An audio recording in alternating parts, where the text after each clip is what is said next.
Kisah mualaf dan hijrahnya selebriti. Celine Evangelista. Tuhan itu tidak beranak dan juga tidak diperanakan. Assalamualaikum. Aku Celine Evangelista. Sebenarnya selama ini nggak pernah suka menceritakan apa yang sebenarnya aku pelajari, apa yang sebenarnya aku alami, karena aku sebenarnya masih insecure Kak, takut aku salah bicara. Karena sensitif banget kan Kak, apapun yang aku lakukan, apapun yang aku lakukan tuh pasti semuanya tuh ada pro dan kontra. Aku pun hijrah ke arah yang lebih baik, berusaha untuk lebih baik, tetap aja ada kontra menurut orang. Pasti dia begini, pasti dia begitu, pasti dia begini, pasti dia begitu. Jadi lebih baik tuh aku meyakinkan diri aku sendiri dulu, dan seharusnya menjadi Islam tuh harus menjadi seorang muslim yang baik. Ya kan orang menjadi Islam cuman agamanya aja, tapi mungkin belum menjadi muslim yang baik. Dan berusaha sih Kak, aku juga sebenarnya masih gimana ya namanya, pasti kan dari lingkungan juga kan nggak semuanya mendukung, ada pro dan kontra. Tetap mereka pasti akan bilang, kalau ini janganlah tertutup, janganlah gini, udah biasa aja, udah belajar aja dulu. Sebenarnya kan aku belajar udah lumayan lama ya, udah dari 2017 kalau nggak salah. Gini, sebelum aku memutuskan untuk menjadi seorang mualaf tuh aku udah mempelajari dulu Kak. Kalau diperhatiin mungkin dari dulu tuh, kalau di searching ya mungkin adalah dari dulu tuh aku suka ikut kajian, temen aku tertutup Kak, diem dulu, mengerti dulu. Kadang aku panggil private kajian tuh antar teman-teman aja gitu. Belajar tentang Islam, kenapa ini begini, kenapa ini begini. Dan aku merasakan sendiri pakai pakaian yang tertutup tuh bukan karena ada yang nyuruh, bukan karena lingkungan juga. Kalau dipikir-pikir kan kerjaan aku lebih banyak kalau misalnya aku pakai pakaian yang terbuka ya gitu. Baru beberapa tahun belakangan ini sebenarnya. Aku nggak belajar dengan satu orang sih, tapi belajar dari diri sendiri. Kayak yang ngebuat aku untuk memilih masuk Islam tuh bukan karena aku diajarin orang, bukan karena disuruh orang, bukan karena keluarga dari seorang Islam. Dari kecil juga nggak denger azan ya kan, bukan karena mau menikah dengan orang Islam juga, tapi memang karena aku percaya bahwa Allah itu satu-satunya Tuhan yang tidak diserupakan dengan apapun dan tidak beranak juga tidak diperanakan. Jadi aku yakin bahwa Muhammad adalah utusan Allah yang terakhir. Papaku dari Italia kan, Katolik. Mama itu lahirnya Islam, sempat Katolik, terus ya Islam lagi. Oke. Aku merasa terharu sih karena akhirnya aku berada di jalan yang aku pilih sendiri. Yang aku memang merasa nyamannya di situ. Yang memang aku merasa ajarannya memang harusnya seperti itu. Kalau karena kejadian tertentu justru aku nggak merasakan dari itu ya, kayak cuman memang aku merasa diri aku sendiri. Kayak contohnya, aku kasih contohnya misalnya, dulu aku misalnya pakai pakaian yang terbuka gitu kan, merasa orang-orang tuh melihat aku kayak, ih maaf ya, ini aku ngomong aja ya, kayak ih itu mulus banget badannya, gimana tuh ya dalamnya, mungkin gimana ya, mungkin pikiran orang notabene jadi kayak gitu. Kak, aku nggak nyaman. Itu trigger aku, kayaknya aku pengen pakai pakaian tertutup aja. Aku pakai pakaian tertutup aja begini Kak, orang lihat aku juga kayak ih Masya Allah, ih gini banget ya, masih kayak gitu Kak. Apalagi pakai pakaian yang terbuka. Jadi kayak aku lebih nyaman kalau dilihat orang tuh lebih dihargain aja Kak, gitu, lebih segen aja gitu orang lihatnya. Menjaga lagi berusaha sih ya, belum sempurna banget, cuman lagi berusaha untuk mempelajari sunnah-sunnah. Dan itu aku merasa kayak lebih terhormat aja Kak, jadi merasakan itu Kak gitu. Jadi kayak aku belum sepenuhnya ngerti ya kalau ternyata di Islam memang harus begitu gitu, enggak. Aku punya perasaan itu sendiri dulu gitu. Makanya aku suka, dari dulu tuh suka pakai hijab kadang-kadang. Kadang-kadang suka pakai hijab, karena lebih ngerasa kok kayak lebih aman gitu ya. Kok kayak kita tuh kayak cantik sih Kak, aku pakai pakai baju. Kita tuh aku ngerasanya ya ini aku lebih terhormat aja ditutup. Tapi aku nggak mau orang tuh langsung berekspektasi kalau aku akan sesempurna itu, semulia itu. Enggak. Aku mengecewakan orang juga gitu. Jadi aku lagi dalam proses pembelajaran dan menikmati proses yang akan Kak. Cuman kadang-kadang kan dari lingkungan kan kadang-kadang ada yang bicara misalnya, ini kan aku baru ya lagi belajar. Kan orang-orang banyak yang bicara, nanti tuh kalau misalnya langsung begini iman tuh naik turun tahu. Nanti tuh pas turunnya tuh langsung buruk. Lalu kayak aku udah takut duluan. Oh, aku sih selalu berdoa sama Allah, semoga aku selalu dikasih istiqomah. Semoga kalaupun turun ya Allah jangan biarin aku selangkah pun pergi terlalu jauh dari Allah dan jangan Allah tinggalin aku. Betul, insya Allah. Takutnya orang terlalu berekspektasi tinggi. Yang namanya juga manusia. Ngerasa lebih berharga aja. Di perjalanan hijrah aku ini sebenarnya banyak sekali pertentangan gitu. Banyak juga tekanan kayak jangan kayak gini, jangan kayak gini, jangan kayak gitu, jangan kayak gini. Jadi selalu banyak yang dalam proses aku nih kayak takut salah. Ada lingkungan sekitar, ada dari omongan orang-orang juga. Banyak ya Kak ya, kayak misalnya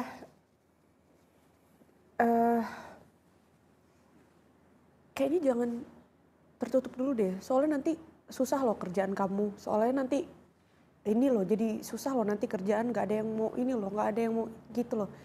Nanti gimana anak-anak kamu kalau kamu gak kerja gini. Jadi banyak, aduh ya Allah ini sebenarnya harus gimana? Jelas. Iya kan gimana ya, aku selalu berdoa semoga aku selalu diberi keimanan yang istiqomah gitu. Cuman memang jalan menuju surga emang gak gampang ya Kak ya. Memang banyak cobaan nih, insya Allah sih semoga Allah gak yang bener. Alhamdulillah sampai sekarang enggak. Alhamdulillah ya. Iya. Sebenarnya banyak yang aku tolak sih. Banyak job-job dari kemarin tuh Kak sebenarnya banyak film, banyak apa. Cuman kayak aku tuh lagi berusaha untuk aku kayaknya lagi mau berusaha pakai hijab deh gitu. Tapi ya insya Allah nanti kan Allah gantikan dengan kerjaan yang lain. Enggak, sebenarnya umroh tuh udah sering Kak. November 2024 itu sama tante. Aku di pikiran aku ini yang di depan aku, di mana semua dunia tuh tertujunya ke sini gitu. Dan aku diungkapin gimana gitu rasanya susah sih Kak. Kenapa yang ngebuat aku pengen terus ke sana? Karena di sana tuh kayak nggak ada dunia gitu ya. Maksudnya kita tuh cuman pikirin doa. Kita udah sholat asar belum ya? Ini jaga wudhu, terus di sana tuh ya udah nggak kemana-mana, Nggak mikirin apa-apa ya? Nggak mikirin apa-apa gitu, cuman mikirin pengen ke masjid, pengen lihat Nikmat Ka'bah, pengen banget sujud, gitu ya? iya. Kehidupannya yang yang kayaknya kalau bisa semua orang mau di sana nggak Di situ sih? terus. Ketika mau ke sana banyak banget catatannya, semua udah kita pikirin, kayak sudah sampai sana. Cuma nangis aja. Yang aku tangisin cuman rasa syukur sih, kayak terharu. Rasa syukur, terima kasih Allah masih aku diberikan umur untuk kembali ke jalan yang memang seharusnya dan masih diterima di sini. Karena nyaman aja sih Kak. Kalau dipikir ya kayak dari tahun 2021 sampai sekarang aku nggak ada loh pergi liburan, kerja terus.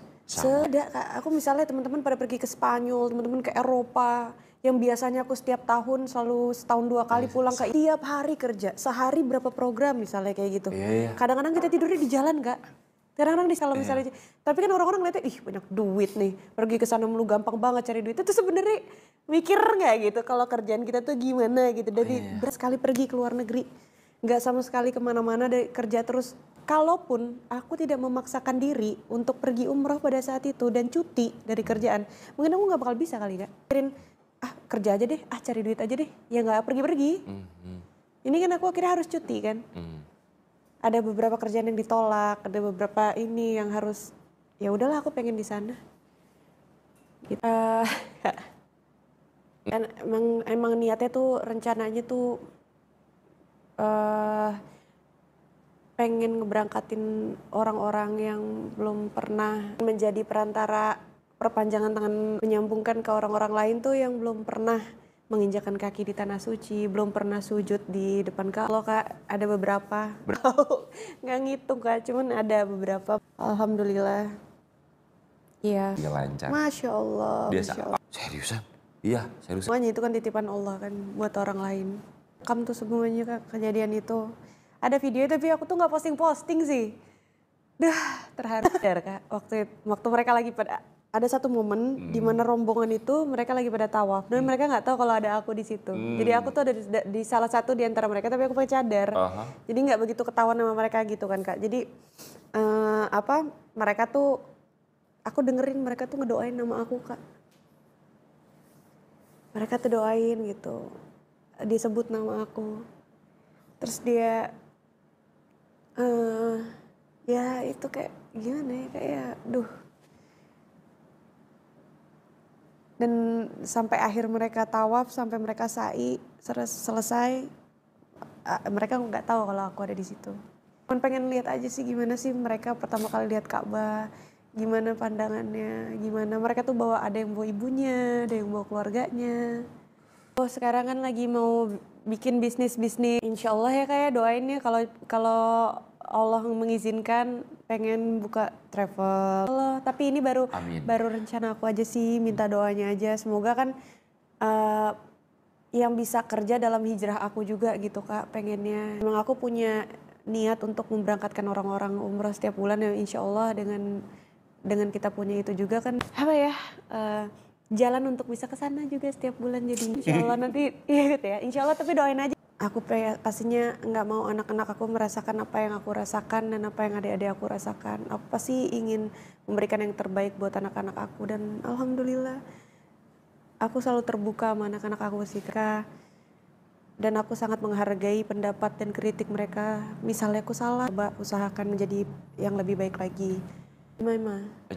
Umur berapa dia sekarang? Sekarang 14 tahun. Iya, semua pasti aku bicarakan. Dia bilang apa? Apapun yang membuat Mami seneng dan menurut Mami baik, kita tetap sayang Mami. Pastinya kalau harapan sebagai seorang manusia pasti berencananya pengennya yang semuanya serba sempurna ya Kak. Pengen pasangan yang ini, pengen pasangan yang begini. Tapi at the end sekarang aku kayak ngerasain pengen pasangan yang bisa ngebimbing aku ke surga aja sih. Yang bisa ngajarin sholat, yang bisa ngajarin agama yang benar, yang agamanya juga baik, gitu. Ya, gimana ya? Doain aja lah Kak. Kalau diisukan yang fitnahan-fitnahan yang beredar dengan beberapa nama tokoh-tokoh penting di Indonesia ya, itu udah lama sih Kak ya. Allah mendekatkan aku dengan orang-orang yang baik untuk menanggapi fitnahan-fitnahan yang beredar itu kan sebenarnya banyak cara. Tapi kalau aku sih lebih memilih cara diam ya Kak ya. Kayak dari zaman Nabi, semua Nabi juga yang baik-baik juga difitnah Kak. Nggak ada yang berusaha baik, pasti banyak aja yang mau ngejatuhin. Ketika perbuatan kita baik, apa yang kita kerjakan baik, prestasinya baik, dijatuhkan pasti anginnya lebih kencang lagi. Menanggapinya ya diam aja karena kalau kita terlalu menjelaskan ke semua orang yang membenci kita tetap akan menilai kita, Allah dia mah cuman bohong, Allah dia mah cuman apa. Tapi kalau orang yang mengenal dia mereka tahu pasti kalau itu semuanya itu nggak benar. Jadi cukuplah buat kita orang-orang yang menyayangi kita dan orang-orang yang mengenal kita. Kalaupun ada orang yang memfitnah kita di luar sana biar itu jadi ladang pahala buat kita. Cuman berat atau nggak berat ya setiap perjalanan hidup kita itu bagaimana kita menanggapi dan menjalaninya aja sih Kak. Dan menurut aku seberat-beratnya apapun masalah ini yang aku hadapin, setiap masalah itu pasti ngebuat kita sedih, ngebuat kita jadi berpikir, ngebuat kita drowning kayak ya ampun kenapa mesti kayak gini, kenapa ini lagi, kenapa kayak gini gitu. Tapi yang satu aku tekanin di dalam diri aku, harus aku hadapin, gak ada yang lebih besar dari Tuhan. Banyak Kak yang mungkin gak bisa diceritain juga gitu. Ini kan kita gak boleh biar itu ya pasti ada masalah Kak, cuman sebesar apapun masalahnya, nggak ada yang lebih besar dari Tuhan sih. Aku selalu yakin sih Kak, masalah apapun yang aku hadapin sekarang, insya Allah tuh Tuhan aku tuh lebih besar gitu dari masalahku. Aku nggak pernah menyesali apa ya, gimana ya? Yang dulu itu sebuah pembelajaran yang bisa menjadikan aku sekarang. Mungkin kalau aku nggak ada di titik kemarin, mungkin aku nggak mengerti apa artinya sekarang. Sekarang kayak lebih bisa tenang aja menghadapi semuanya, bisa lebih berusaha apa ya, menahan diri. Tapi doain paling nggak kita hidayah tuh harus dikejar, perubahan tuh harus belajar supaya bisa. Aku nggak bisa ngajarin orang, cuman menurut aku yang membuat aku pengen jadi rumah yang kokoh meskipun ada badai yang kenceng, aku tetap kokoh karena aku pilar satu-satunya di dalam rumah. Rumahnya roboh, anak-anak aku kan cuman punya aku, jadi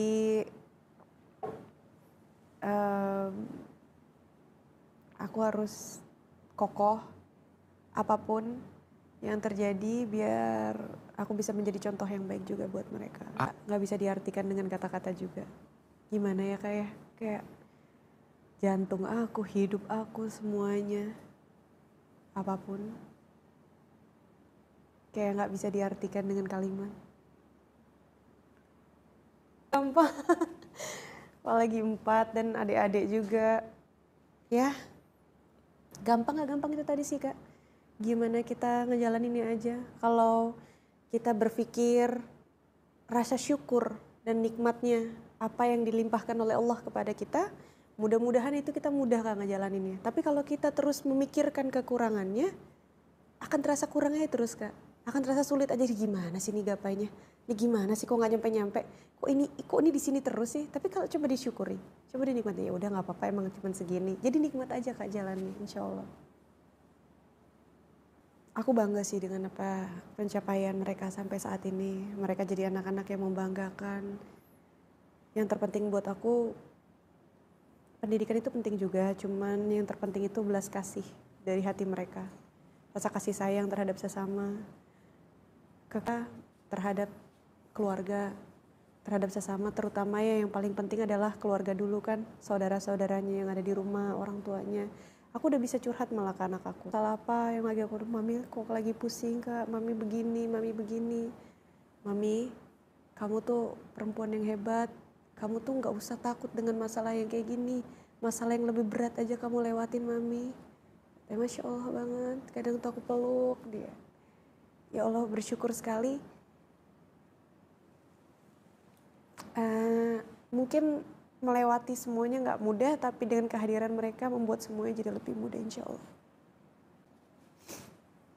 Pasti ya di dalam setiap sujud, doa yang terbaik, Allah berikan mereka umur yang panjang, kesehatan, jadi anak yang beriman kepada Tuhan dan berbakti sama orang tua. Pokoknya apapun yang terbaik pasti ya, semua doa lah Kak, pasti pengen yang baik buat anak-anak. Aku jadikan pembelajaran sih, kesalahan, kehilafan, semua aku jadikan pembelajaran dan dijadikan sudut kayak tolak ukur aku. Ternyata hidup begini tuh begini loh endingnya. Ternyata tuh kalau kita jalannya begini tuh jadi begini loh. Kayaknya lebih nyaman begini deh.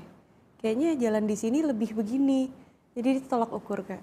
Alhamdulillah, aku kayak suka Allah memberikan aku jalan yang pernah aku lewati. Syukur banget aku karena itu menjadi tolak ukur aku untuk menjadi yang lebih. Alhamdulillah aku nggak pernah ngerasa dendam ya Kak ya. Sama siapapun, nggak ngerti gimana dendam ke orang tuh, nggak ngerti gitu. Kalaupun apapun masalah yang terjadi di dalam hidup aku percaya memang itu takdir yang harus aku jalanin. Aku percaya bahwa itu campur tangan Tuhan dan memang harus aku jalani lewat itu. Ya Allah, kalau memang aku harus jalannya begini, akan aku lewati lillah karena Allah. Jadi kalau memang harus sakit, kalau memang harus jadi gunjingan, kalau memang aku harus difitnah, kalau memang aku harus jatuh dulu supaya nanti Allah bela, supaya nanti Allah angkat derajat aku, maka aku lillah jalan. Ya, nggak ada masalah apa-apa sih. Oke. Kurangan, aku pun juga begitu. Tapi Steven itu laki-laki yang baik, dia laki-laki yang hatinya juga lembut, hatinya baik, insya Allah.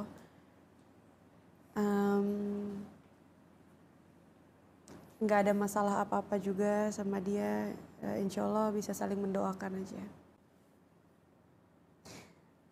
Terima kasih karena sudah memberikan pelajaran yang sangat berharga dan terima kasih telah mengantarkan aku sampai di sini. Semoga itu terus bisa menjadi sebuah pembelajaran dan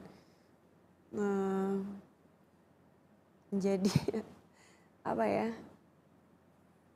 Terkadang aku jadi sadar gitu karena aku yang lalu untuk menjadi sempurna di mata manusia itu memang gak ada habisnya. Jadi lebih baik belajar untuk lebih berdamai dengan diri sendiri dan mencari kedamaian buat diri sendiri, balancing di dalam hidup diri sendiri dengan berdamai sama diri sendiri, menikmati dan mensyukuri apa yang terjadi di dalam diri sendiri. Insya Allah energinya juga ketular di sekitaran kita, jadi ngelihat kita jadi lebih tenang, jadi lebih damai gitu insya Allah. Dalam lindungan, semoga selalu diberikan keistiqomahan dan selalu bisa menjadikan contoh yang baik buat orang di sekitar insya Allah. Ya Allah, izinkan aku setiap bulan datang ke sini, izinkan aku untuk menjadi perpanjangan tangan Allah mengantarkan umat-umatmu yang beriman kepadamu untuk bersujud di hadapan Ka'bahmu, untuk berziarah ke makam Nabi, untuk bisa menginjakkan kaki di tanah suci, menjadi perpanjangan tangan Allah, untuk diizinkan setiap bulan datang ke sini dan diberikan umur dan masih diterima di dalam Islam.